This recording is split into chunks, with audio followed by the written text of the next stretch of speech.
If you are struggling to decide between the TOEFL iBT and the IELTS academic exams, I want you to worry no more, because in this video, we are going to break down the key differences between these popular English language proficiency tests, and I'm going to help you determine which one is right for you. So stay tuned until the end of this video and let's dive right in. Now, before we continue with the video, I do want to let you know that I have a gift for you. If you are ready to embark on the exciting journey of study abroad in the United States, make sure you are prepared by downloading our free ebook, The International Student's Guide to Studying in the United States. Inside, you will find a comprehensive roadmap detailing everything you need to know to succeed. So don't miss out. Click the link in the description section below to grab your free copy now. So let's start by understanding the purpose of each of these tests. Now, both the TOEFL iBT and the IELTS Academic are two of the most widely used English language proficiency exams that are required for university admissions to countries like the United States, Canada, and Australia. They both measure your English language proficiency across 4 essential skills, which are reading, listening, speaking, and writing. But while they share a common objective and test your abilities in the same 4 areas, their structure and the question types vary significantly. And oh, just so you know, the content of this video references the updated TOEFL iBT that was launched in July of 2023. Now, this version of the TOEFL iBT has been shortened significantly compared to previous versions of the TOEFL iBT, so keep that in mind as you watch this video. Now, let's start with the reading section of both of these exams. In the TOEFL iBT reading section, you will tackle 2 passages, each with 10 questions. So that's 20 questions maximum to be completed in a 35-minute window. And when you do the math, you have about 105 seconds to complete each reading question. Meanwhile, the IELTS academic reading section features 40 questions that are spread across 3 passages to be completed in a 60-minute window, which gives you 90 seconds per question, which is significantly less than the TOEFL iBT. Now, the academic text you find on both of these exams can be quite dense, so having both fast and strong reading comprehension skills is vital. But one thing to note is that on either exam, you're not expected to have any knowledge whatsoever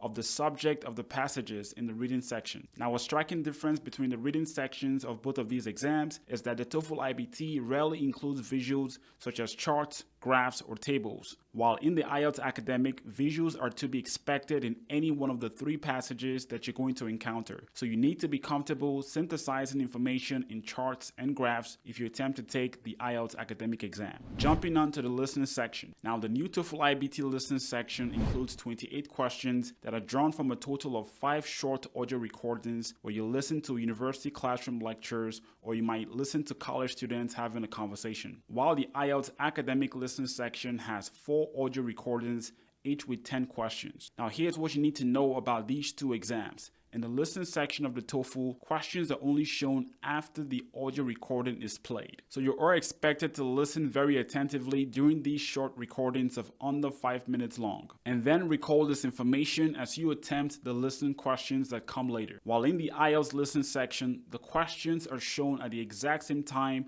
as the audio is played, and you are expected to simultaneously listen and answer the questions during the listening section. Now, on both of these exams, you should expect to hear speakers with a variety of English accents, but notably with the TOEFL iBT, it tends to be that the majority of accents you come across are North American, while in the IELTS academic exam, there's more of a variety, but the accents tend to skew towards British accents. Now, the total time you spend in the IELTS listening section is about 40 minutes, and as I mentioned earlier, this is the time given to you to both listen and complete the listening questions. So that gives you about 60 seconds per question on the IELTS listening section. Whereas in the TOEFL iBT listening section, the total time given to you to attempt the questions alone is 36 minutes. And when you do the math, that comes out to about 77 seconds per question. Now let's talk about the speaking section, which is where these 2 exams really differ. In the TOEFL iBT, you will face 4 tasks. One is called an independent task, where you speak on a familiar topic of your choice, while the other 3 tasks are called integrated tasks in the sense that they test your reading, your listening, and your speaking skills all at once. In these 3 tasks of the TOEFL iBT speaking section, you will either read a body of text and or listen to an audio conversation between 2 people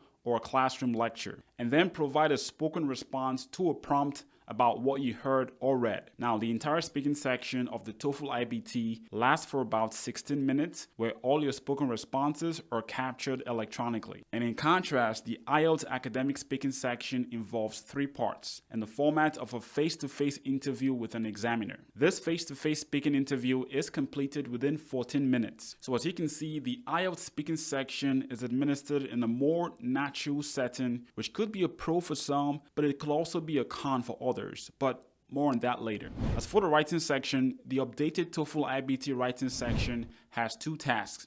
Not surprising. One task is called an integrated task and a task called the writing for an academic discussion. In the integrated task, you will read a passage and listen to a lecture. Following that, you will be prompted to craft a written response related to what you read or heard. While in the writing for an academic discussion task, you will be asked to state and support your opinion on a given topic within an online class discussion environment. The total time you will be given to craft a response to both of these writing tasks on the TOEFL iBT is about 29 minutes. And on the flip side, the IELTS academic writing section features 2 tasks. Task 1 involves describing or summarizing information from a graph or chart, while task 2 is an essay prompt on a specific topic or issue. It is also important to point out here that this second writing task on the IELTS section is worth twice as many points as the first writing task. Now let's talk about the sequence of sections in both of these exams. The TOEFL iBT begins with the reading section, followed by the listening and speaking section,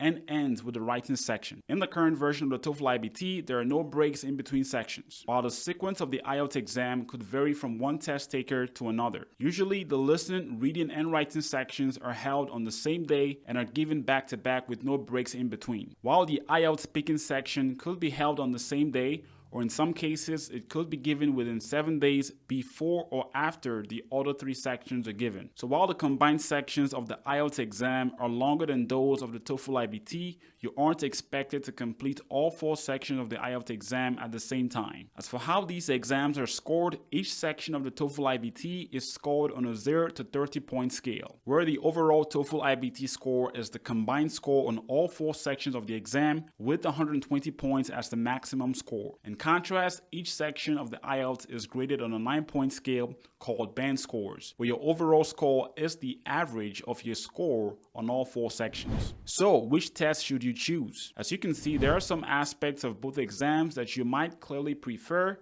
and there are others that you might shy away from. For example, if the thought of having a face-to-face speaking assessment scares you, the IELTS is clearly not the right fit for you. But considering that the best test prep strategy is one where you spend the majority of your time on your weak areas and the less of your prep time on your strong areas, deciding between these 2 exams should come down to where your weaknesses lie. So here's a tried and tested way to decide which of these exams is best for you. Start by taking 2 practice exams, one for the TOEFL iBT and the second for the IELTS Academic. And you want to do so under realistic test-taking conditions, which will mimic exactly how these exams will be completed when you take them for real. And what you will notice in your scores from both exams is that in areas where you're weak, one of these exams will magnify your weaknesses more than the other. As an example, you might find your reading scores being average in the TOEFL iBT, while your reading section IELTS score may reflect a slightly above average performance. So in this example, it will make the most sense to choose the IELTS Academic over the TOEFL iBT, as you will have less room for improvement as you journey towards your target IELTS score.